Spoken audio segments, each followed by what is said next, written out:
Welcome dear students, today we are going to discuss Introduction to Stability of Slopes.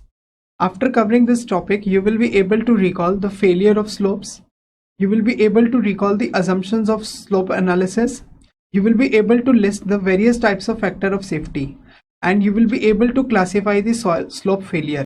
देखिए यहाँ पे अगर हम आगे डिस्कस करते हैं तो जनरली जो यहाँ से इस टॉपिक से क्वेश्चंस आपके पास बनते हैं, ये क्वेश्चंस आपके पास बनते हैं शॉर्ट आंसर टाइप क्वेश्चंस, जिसमें थ्योरेटिकल बेस्ड क्वेश्चंस मैक्सिमम आते हैं।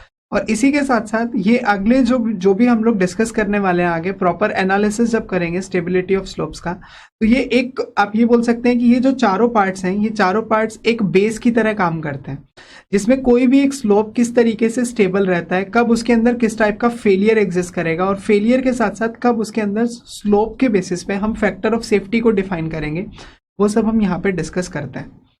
आगे अगर एग्जाम अप्रोच ओरिएंटेड अप्रोच की अगर बात करते हैं तो यहाँ से आपके पास क्वेश्चंस कंप्लीटली थ्योरेटिकल रहेगा, इस इधर से न्यूमेरिकल आने का बेसिकली कोई भी चांस एग्जिस्ट नहीं करता। लिंकेज विद अदर सब्जेक्ट्स की अगर बात करते हैं या अदर टॉपिक्स की अगर बात करते हैं तो कोई भी हमारे पास हमें एक सॉइल की एम्बैंकमेंट बनानी है। बेसिकली कहीं पे भी आपके पास कोई भी एक पाथ है जिसके दोनों तरफ में आपको एक सॉइल का एक डिपॉजिट बनाना है, तो इस डिपॉजिट में फेलियर कौन सी कंडीशन में कैसे एग्जिस्ट करेगा, इनफाइनाइट स्लोप होगा तो कैसे एग्जिस्ट करेगा, फाइनाइट स्लोप होगा तो कैसे एग्जिस्ट करेगा, कितने फैक्टर ऑफ सेफ्टी के बाद उसमें फेलियर एग्जिस्ट करेगा, वो सब हम लोग यहाँ पे डिस्कस करने वाले हैं। तो आइए स्टार्ट करते हैं हमारे फर्स्ट लर्निंग आउटकम से, which is recall the failure of slope. देखिए फर्स्ट डेफिनेशन है मेरे पास, यहाँ पे हम लोग फर्स्ट डेफिनेशन जो डिस्कस करने वाले हैं वो डेफिनेशन है मेरे पास अर्थन स्लोप। अब अर्थन स्लोप होता क्या है, सिंपल सी लैंग्वेज में अगर बात की जाए, देखिए अर्थन डील करता है सॉइल से और स्लोप का मतलब है यहाँ पे मेरे पास एक इंक्लिनेशन। तो इसी तरीके से हम लोग अर्थन स्लोप को डिफाइन करते हैं कि जब मेरे पास एक अनसपोर्टेड स्लोप एग्जिस्ट करता है सॉइल का, तो उस अनसपोर्टेड स्लोप को हम लोग देते हैं अर्थन स्लोप। जैसे अगर डायग्राम में देखते हैं तो डायग्राम से आप देख सकते हैं, तो देखिए ये जो आप देख सकते हैं यहाँ पे हमने एक सॉइल की एक एम्बैंकमेंट प्रिपेयर की है। इस तरीके से इंक्लाइन फॉर्म में मेरे पास एक एम्बैंकमेंट है। तो इस इंक्लाइन फॉर्म में ये जो इंक्लिनेशन हमने प्रोवाइड किए हैं दोनों साइड में, ये अनसपोर्टेड है, और अनसपोर्टेड होने के साथ साथ ये बिल्कुल फ्रीली सरफेस हैं अर्थ के। तो इन अनसपोर्टेड सपोर्ट्स को, जो भी फेजेस हमने बनाए हैं, इन फेजेस को हम लोग नाम देते हैं अर्थन स्लोप। इसकी डेफिनेशन भी इसी तरीके से लिखेंगे, earthen slope is defined as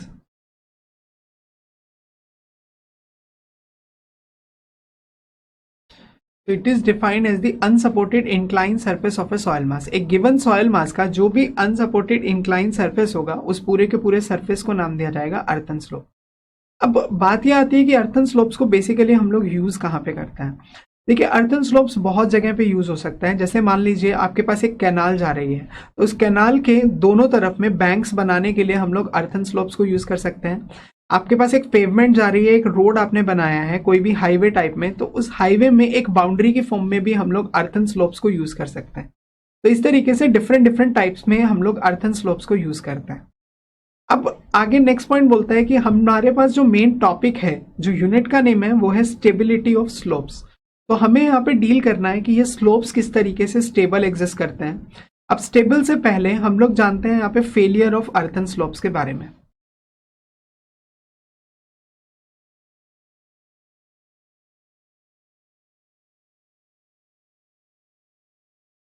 failure of earthen slope यहाँ पे बोलता है, देखिए पहले भी हम लोग डिस्कस कर चुके हैं, जब भी हम लोग बात करते हैं कभी भी फेलियर की सॉइल में, तो सॉइल में हमेशा फेलियर माना जाता है शियर फेलियर। कभी भी हम लोग क्रैक्स की जनरेशन को सॉइल में फेलियर नहीं मानते।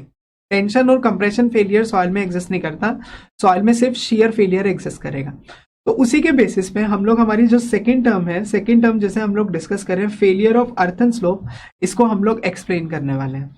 तो ये बोलता है कि जब किसी भी स्लोप के अंदर कोई शियर फेलियर एग्जिस्ट करेगा, लोकलाइज्ड शियर मूवमेंट, जैसे एक प्लेन था, ये वाला पार्ट जो हमारा जो इंक्लाइन स्लोप है, फ्री स्लोप, अगर ये एक सरफेस के अलोंग नीचे की साइड मूव कर जाता है, तो इस टाइप के फेलियर को नाम दिया जाएगा shear failure. And this type of failure comes under the category of failure of earthen slopes. जैसे अगर हम इसी डायग्राम में देखते हैं, देखिए यहाँ पे अगर इसी डायग्राम को कंसिडर करते हैं, तो इस डायग्राम में ये बोलता है कि इस स्लोप के अलोंग जब कोई भी सॉइल की मूवमेंट हो जाएगी, मान लेते हैं जैसे अगर डायग्राम में इतना पार्ट सॉइल का ये मूव कर गया नीचे की साइड, तो अब इस प्लेन के अलोंग जब मूवमेंट एग्जिस्ट करेगा तो इस टाइप के फेलियर को नाम दिया जाएगा मेरे पास फेलियर ऑफ अर्थन स्लोप। तो फेलियर ऑफ अर्थन स्लोप को इसी तरीके से डिफाइन करते हैं। इट इज डिफाइंड एज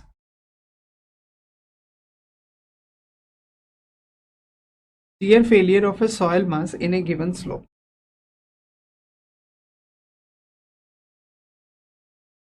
इसी को थोड़ा सा दूसरे तरीके से भी डिफाइन किया जा सकता है, outward movement of a some part of a soil mass.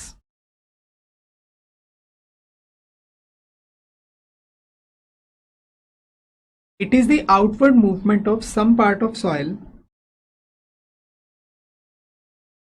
mass from a given earthen slope।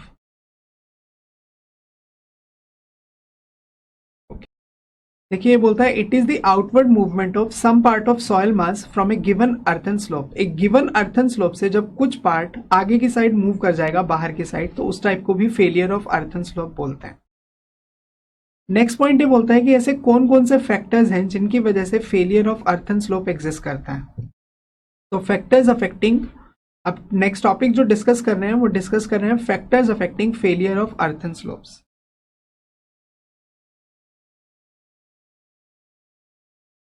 देखें, सबसे पहले बात करते हैं कि फेलियर के लिए रीजन क्या होता है, उसके बाद बात करेंगे फैक्टर्स अफेक्टिंग।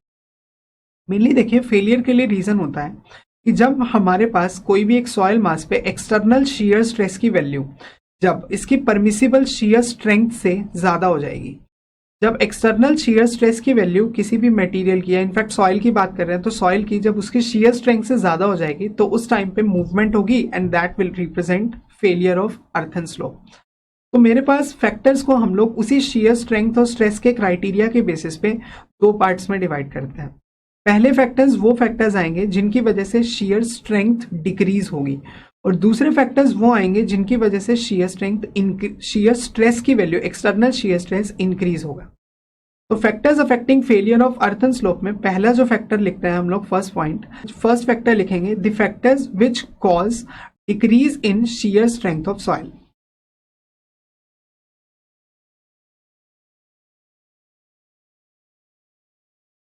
ये बोलता है कि पहले जो फैक्टर्स है मेरे पास, the factors which cause a decrease in shear strength of soil. इसके अंदर अब शीयर स्ट्रेंथ का डिक्रीज किस वजह से होता है? सबसे पहले तो पोर वाटर प्रेशर के इंक्रीज की वजह से। तो फर्स्ट आता है increase in pore water pressure of soil. दूसरा बोलता है इंक्रीज इन वाटर कंटेंट की वजह से, क्योंकि पानी का क्वांटिटी बढ़ने से भी नॉर्मली सॉइल की शीयर स्ट्रेंथ डिक्रीज होती है, सॉइल लिक्विड स्टेट की तरफ मूव करना स्टार्ट करती है। तो सेकंड बनेगा मेरे पास increase in water content of soil.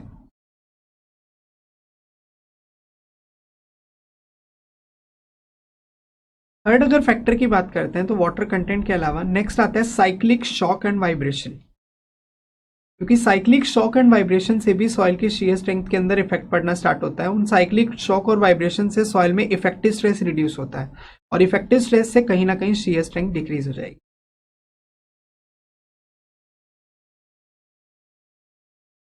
अगला जो आता है मेरे पास वो हो सकता है वेदरिंग ऑफ सॉइल। ये मेनली 4 रीजंस हैं जिसकी वजह से किसी भी हमारे पास जो गिवन सॉइल होती है उस गिवन सॉइल की शीयर स्ट्रेंथ रिड्यूस हो सकती है। आगे अगर बढ़ते हैं हमारे पास, तो वो बोलता है कि जो सेकंड कैटेगरी है मेरे पास, the factors which cause an increase in shear stress over soil mass. यहाँ पे अब बात हो रही है एक्सटर्नल फोर्स की, ऊपर हमने डिस्कस किया था इंटरनल रेजिस्टेंस को। तो ये बोलता है कि एक्सटर्नल शीयर स्ट्रेस कौन से फैक्टर्स की वजह से इंक्रीज हो सकता है। तो सबसे पहला तो आता है मेरे पास सरचार्ज। सेकेंड बोलता है इंक्रीज इन सीपेज प्रेशर, और इसके अलावा इसी में थर्ड रीजन आता है increase in saturation of soil. तो मेनली यहाँ पे जो 3 फैक्टर्स जिनकी वजह से shear stress over soil mass में इंक्रीज होता है, ये होते हैं increase in surcharge of soil mass, external load surcharge बोल सकते हैं आप, increase in seepage pressure of soil mass, and third बोलता है मेरे पास increase in saturation of soil mass. तो इन तीनों की वजह से external shear stress of soil increase होगा, और जिसकी वजह से सॉइल के अंदर फेलियर एग्जिस्ट कर सकता है। तो देखिए इसी के साथ हमने हमारा फर्स्ट लर्निंग आउटकम अचीव कर लिया है, which is recall the failure of slope. देखिए नेक्स्ट टॉपिक है मेरे पास अजम्पशंस ऑफ स्लोप एनालिसिस। अब जो हमारे पास स्लोप एनालिसिस है इसको प्रॉपरली बेसिकली अब अर्थ एंड स्लोप को एनालाइज करने के लिए कौन कौन सी अजम्पशंस को एज्यूम किया गया है यहाँ पे हम इसके बारे में जानते हैं। तो पहली अजम्पशन है मेरे पास जो स्ट्रेस स्ट्रेन डिस्ट्रीब्यूशन रहेगा या आप ये बोल सकते हो जो स्ट्रेस स्ट्रेन बिहेवियर रहेगा सॉइल का, इसको हम लोग 2 डायमेंशनल मान के चलेंगे। तो फर्स्ट पॉइंट हम लोग इसी तरीके से लिखते हैं।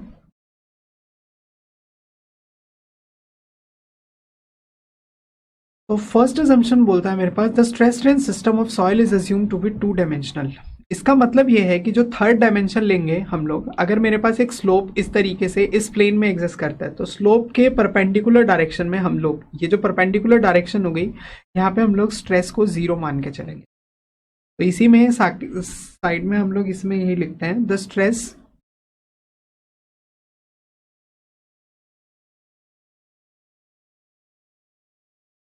to be applied over the normal to the cross section of soil is assumed to be 0। Second assumption की बात करते हैं। सेकेंड अजम्पशन बोलता है कि हम लोग ये मान के चलेंगे कि सॉइल की शीयर स्ट्रेंथ हम लोग मोहर कुलम्ब थ्योरी के बेसिस पे या मोहर कुलम्ब फेलियर क्राइटेरिया के बेसिस पे कैलकुलेट करेंगे। तो सेकेंड अजम्पशन इसी तरीके से लिखते हैं।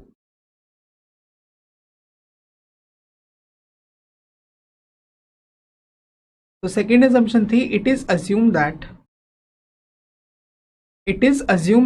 the shear strength of the soil is calculated on the basis of revised Morse-Coulomb failure criteria और revised Morse-Coulomb failure theory भी हम लिख सकते हैं यहाँ पे। नेक्स्ट assumption बोलता है the condition of plastic equilibrium is to be followed। Condition of plastic equilibrium is to be followed means every point of the soil mass is considered to be at the verge of failure। हम लोग discuss कर चुके हैं इस term को भी कि plastic equilibrium condition के हिसाब से हर पॉइंट सॉइल मास पे आज इतना स्ट्रेस बियर कर रहा है कि अगर थोड़ा सा भी स्ट्रेस और लगाया तो सॉइल के अंदर शीयर फेलियर एग्जिस्ट कर जाएगा। ऐसे ही अब हम लोग हमारी लास्ट अजम्पशन की तरफ बढ़ते हैं। लास्ट अजम्पशन ये बोलता है कि जितने भी हमारे डिफरेंट सीपेज कंडीशन होंगी या वाटर लेवल होगा किसी भी गिवन सॉइल स्लोप के अंदर, वो हमारे पास अवेलेबल होगा। तो इसको भी इसी तरीके से लिखा जाएगी।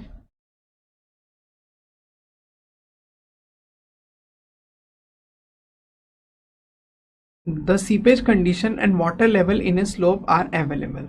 तो यहाँ पे हमने जाना कि कौन कौन सी अजम्पशंस को हम कंसिडर करके चलेंगे on the basis of failure of A slope. तो स्लोप के फेलियर के टाइम पे हम लोग टोटल 4 कंडीशंस को या 4 अजम्पशंस को फॉलो करते हुए चलते हैं।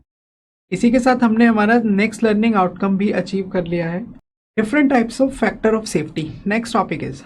अब इस टॉपिक के अंदर हम लोग फैक्टर ऑफ सेफ्टी को टोटल 3 कैटेगरीज में बांटेंगे। पहला है मेरे पास factor of safety with respect to shear strength. अब देखिए नॉर्मल कंडीशंस में अगर फैक्टर ऑफ सेफ्टी की बात करते हैं तो फैक्टर ऑफ सेफ्टी हम लोग लिखते हैं ultimate stress upon working stress. Ultimate stress की रेशो को जब वर्किंग स्ट्रेस की रेशो से डिवाइड किया जाता है तो उसको हम लोग नाम देते हैं फैक्टर ऑफ सेफ्टी।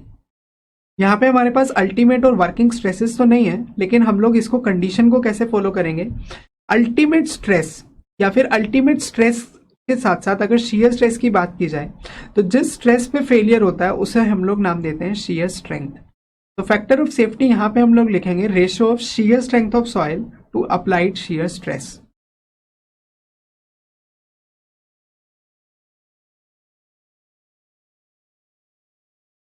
तो इसी के बेसिस पे फैक्टर ऑफ सेफ्टी के लिए अगर लिखा जाए मैथमेटिकल, तो मैथमेटिकली हम लिखते हैं factor of safety is equal to, देखिए हमने बोला है कि रेशो ऑफ शियर स्ट्रेंथ, तो शियर स्ट्रेंथ को लिखते हैं स्मॉल एस से, टू अप्लाइड शियर स्ट्रेस।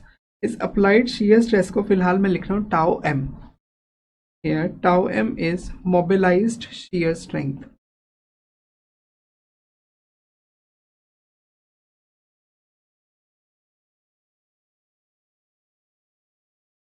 इसकी वैल्यू जो होगी, इसकी वैल्यू हम लोग लिखते हैं equal to applied shear stress.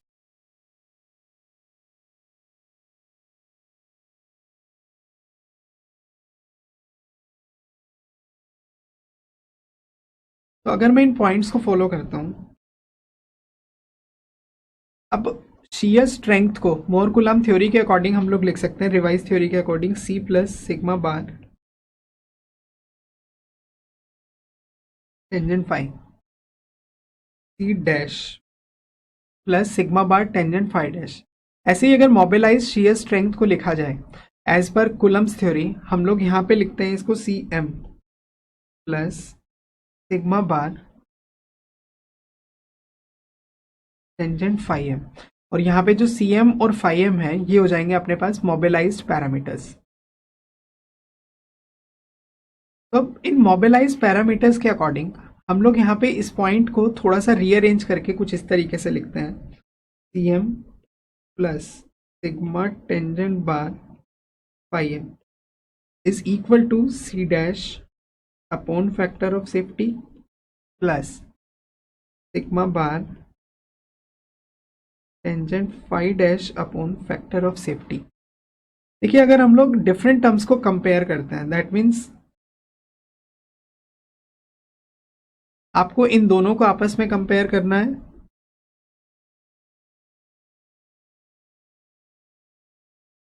और इन दोनों टर्म्स को आपस में कंपेयर करना है। तो यहां से हम लोग ये लिख सकते हैं mobilised cohesion will be equal to cohesion upon factor of safety and tangent phi M will be equal to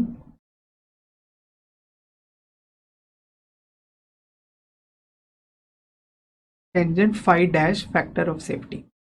तो अब देखिए मेरे पास दो फैक्टर ऑफ सेफ्टी और आएंगे इन दोनों के बेसिस पे। तो अब जो सेकंड फैक्टर ऑफ सेफ्टी होगा उसे मैं डिफाइन करूंगा factor of safety on the basis of cohesion, और नेक्स्ट आएगा मेरे पास factor of safety on the basis of angle of internal friction. अब लिखते हैं factor of safety on the basis of cohesion. तो यहां से इसे लिखेंगे it is defined as the ratio of cohesion of actual cohesion between soil particles to its mobilised cohesion.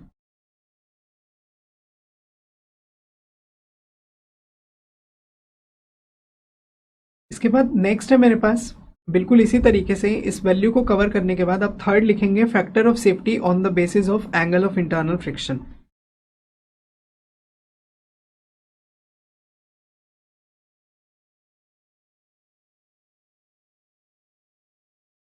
ये बोलता है factor of safety on the basis of internal friction.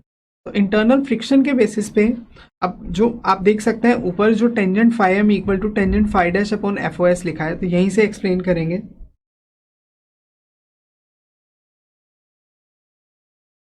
It is defined as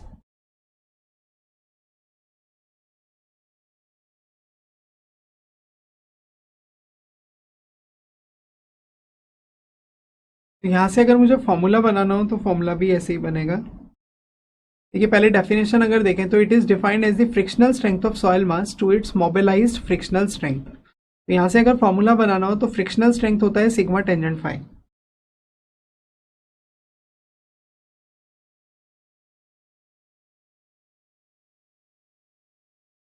sigma से sigma cancel हो जाएगा और indirectly factor of safety आ जाएगा मेरे पास। ये मेरे पास आ जाएगी फैक्टर ऑफ सेफ्टी की वैल्यू। तो देखिए यहाँ पे हमने जाना कि फैक्टर ऑफ सेफ्टी को हम लोग टोटल 3 पार्ट्स में बांटते हैं, factor of safety on the basis of shear strength, उसके बाद फिर इसे फर्दर 2 पार्ट्स में बांटा, factor of safety on the basis of cohesion and factor of safety on the basis of internal friction. तो देखिए नेक्स्ट लर्निंग आउटकम की तरफ बढ़ते हैं which is classify the soil failure. मतलब बेसिकली अब मुझे इस सॉइल फेलियर को क्लासीफाई करना है कि कितने टाइप का सॉइल फेलियर एग्जिस्ट करता है।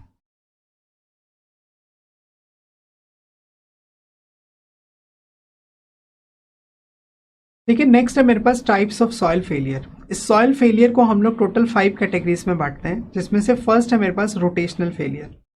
देखिए रोटेशनल फेलियर ये बोलता है कि जब outward movement of soil mass exist करेगा, पूरा का पूरा एक सॉइल मास किसी एक फाइनाइट स्लोप का आउटवर्ड डायरेक्शन में मूव कर जाएगा, तो उस टाइप के फेलियर को नाम दिया जा सकता है रोटेशनल फेलियर। तो रोटेशनल फेलियर को आगे फर्दर हम 3 कैटेगरीज में बांटते हैं, जैसा कि आप देख सकते हैं। पहला है मेरे पास stroke failure, slope failure and base failure. तो पहले तो डेफिनेशन लिखते हैं रोटेशन फेलियर की, outward movement of a soil mass from finite slope.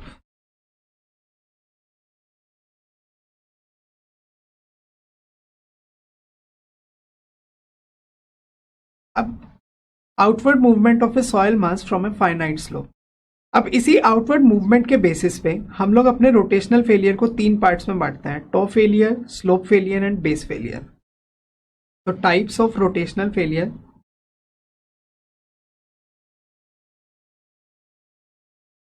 देखिए अब बात करते हैं टो फेलियर की। टो फेलियर सिंपली जब फेलियर जो हमारा स्लिप सरफेस, इस फेलियर प्लेन को हम लोग नाम देते हैं स्लिप सरफेस।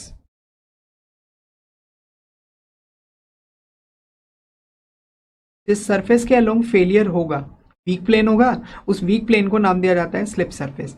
ये बोलते हैं जब स्लिप सरफेस टो से पास करेगा, जैसा कि आप डायग्राम में देख सकते हैं, तो इस फेलियर को नाम दिया जाता है टो फेलियर। जब स्लिप सरफेस हमारा एक स्लोप में से पास करेगा, ये मेरे पास स्लोप था और स्लिप सरफेस यहां कहीं से पास कर रहा है, तो इस टाइप के फेलियर को नाम दिया जाता है स्लोप फेलियर। और जब स्लिप सरफेस बेस में से पास करेगा स्लोप के, तो इस फेलियर को नाम दिया जाता है बेस फेलियर। तो सिंपल से लैंग्वेज में rotational failure is of 3 types.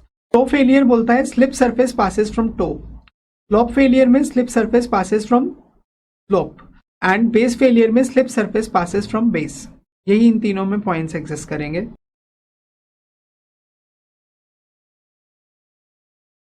In toe failure slip surface passes from toe. Second,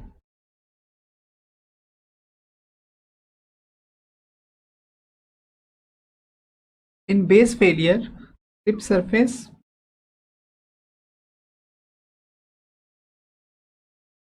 passes from base, and in slope failure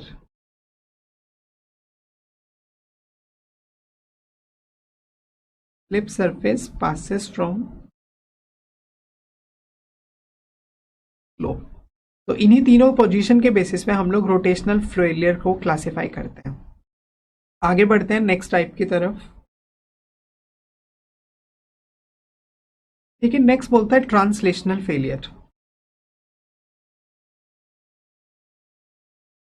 translational failure exist करता है इनफाइनाइट स्लोप में। देखिए एक अनलिमिटेड एक्सटेंट का एक स्लोप एग्जिस्ट करता है, तो उस टाइप के स्लोप को नाम दिया जाता है इनफाइनाइट स्लोप।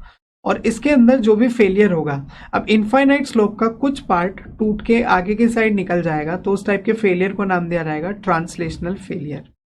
तो पहला पॉइंट इसमें डेफिनेशन में यही लिखेंगे, it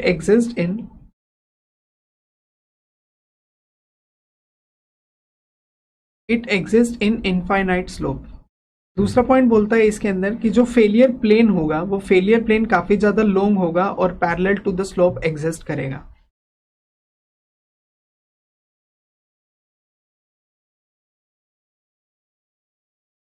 Failure plane is very long and exists towards the parallel to the slope.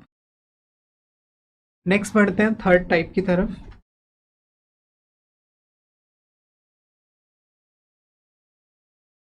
Next है कंपाउंड फेलियर। कंपाउंड फेलियर बोलता है एक combination of above two. Start. देखिए नेक्स्ट है मेरे पास कंपाउंड फेलियर। कंपाउंड फेलियर बोलता है कॉम्बिनेशन ऑफ अबव टू। जब रोटेशनल फेलियर और ट्रांसलेशनल फेलियर एक साथ एग्जिस्ट करते हैं, तो उसको बोला जाता है कंपाउंड फेलियर।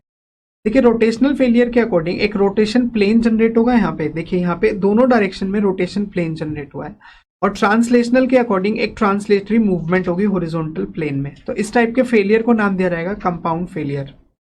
तो सिंपल से लैंग्वेज में लिखते हैं इसे,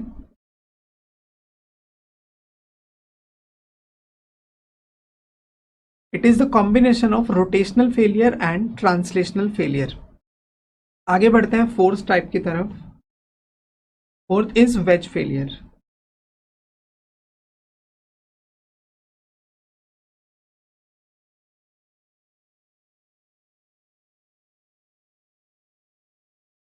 वेज फेलियर बोलता है कि जब मेरे पास एक फेलियर एक ट्राइंगुलर प्लेन के फॉर्म में, एक वेज की फॉर्म में एग्जिस्ट करेगा, तो इस टाइप के फेलियर को नाम दिया जाता है वेज फेलियर। देख सकते हैं आप इस डायग्राम के अंदर, इसके अंदर एक लोकलाइज मूवमेंट होगा सॉइल मास का, और ये ट्राइंगुलर फॉर्म में ही जब एग्जिस्ट करता है, तो इस फेलियर को नाम दिया जाता है वेज फेलियर। इसको डेफिनेशन लिखते हैं इसकी,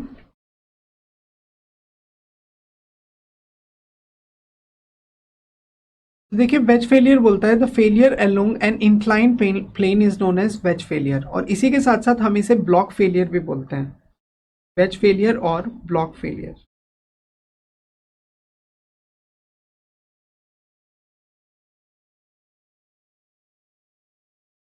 इसके बाद जो लास्ट टाइप है मेरे पास, last one is miscellaneous failures.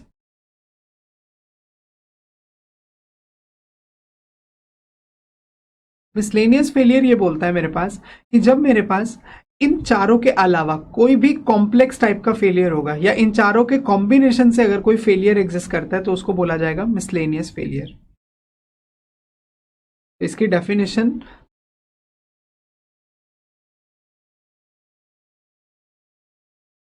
Definition है मिसलेनियस फेलियर की, in addition to above types any complex type of failure which takes place is known as miscellaneous failure.